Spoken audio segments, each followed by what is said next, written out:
The cup.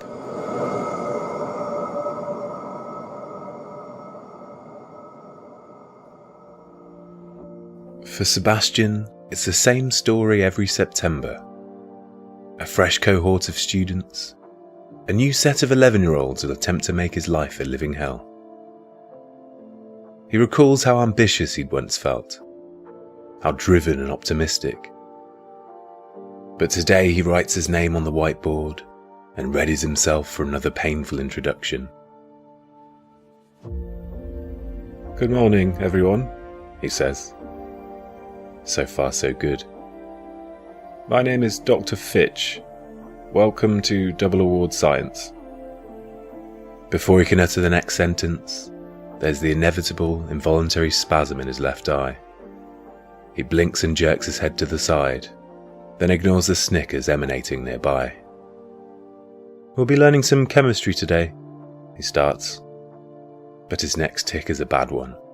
A grunt finger snap combo. At least a dozen children suddenly howl with laughter. Sebastian lets out a small sigh.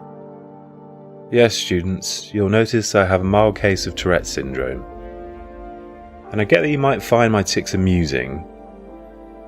He gives his rehearsed lecture about emotional maturity, no longer hoping for sympathy or compassion, just that the class will settle down. It's a lot to expect.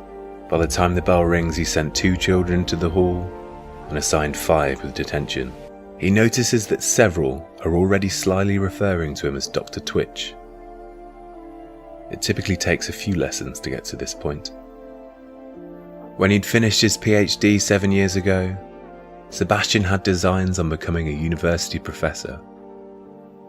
The post-grad position he'd intentionally chosen at this comprehensive was supposed to be a brief baptism of fire, a fierce form of exposure therapy, an attempt to control, or at least manage, his symptoms. No such luck. When the weekend comes, he's ready for a stiff drink, or several, and meets one of his oldest friends in town. Presently they're 3 rounds in, and the conversation has taken an unexpected turn. "I can't believe what I'm hearing, Jess. You always seem so sensible." "Reserve your judgment until you've done it," she smacks. "Unless you're too scared." He laughs. "Oh, good old reverse psychology. Nice trick." "Pardon me, but I'm correct in thinking that you've never tried anything harder than a few glasses of scotch?" Well, I know what I'm getting with alcohol. An inflated sense of self-assurance and a slightly sore head the next day. The thing you're talking about just sounds silly and juvenile. For someone who claims to be a pragmatist, Sebastian, you're awfully close-minded. After one more drink, they decide to head back to Jess's apartment, a short taxi ride away. "I can't believe I've agreed to this," the teacher says, before he accepts an enormous coffee cup from his friend. "Don't worry, you're in a safe place." "But it's entirely illegal." Jess frowns. "I picked these myself from a field in Wales. Nothing illegal about that." He sighs, peering at his mug of warm discoloured water, the cluster of grey mushrooms floating on top. "Come on, down the hatch," Jess says, taking a large gulp from her own cup. Reluctantly, he obliges, draining his in a few swallows, gagging slightly and grimacing.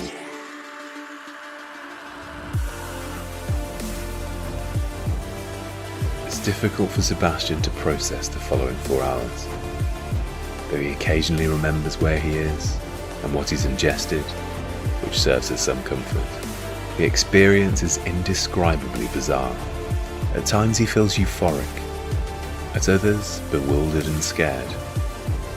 He engages in conversations with strange alien entities, witnesses the Big Bang like the most vivid of memories, and learns that he is merely one precise vector of a shared, all-encompassing consciousness. Miraculously, however, it all makes sense, even from his scientist's perspective. When the drug wears off a few hours later, he feels grounded again. but also energised and excited. Ah, good to have you back, Jess says with a grin. You were gone for quite a while. He suddenly feels self-conscious. Oh God, I didn't do anything embarrassing, did I? After eventually being convinced that he did not, Sebastian apologises to his friend for his previous obtuseness, for doubting her so stubbornly in the pub. It's absolutely insane for that to be lumped in with other illicit drugs. I take it the psilocybin didn't match your narrow-minded expectations then? No. He lowers his head. But I still don't know what to make of it. That's okay. Jessica smirks. As long as you no longer believe the activity is silly or juvenile. He shakes his head. He honestly doesn't. By Monday morning, Sebastian's weekend exploits seem like a distant, near-forgotten dream. Was it all meaningless? Just a hollow break from reality?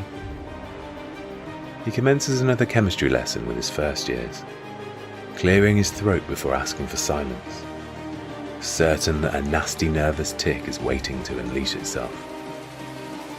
But it never does. And he tries to remember the last time he had one. Then it dawns on him. It was Friday, just before Jessica handed him the cup.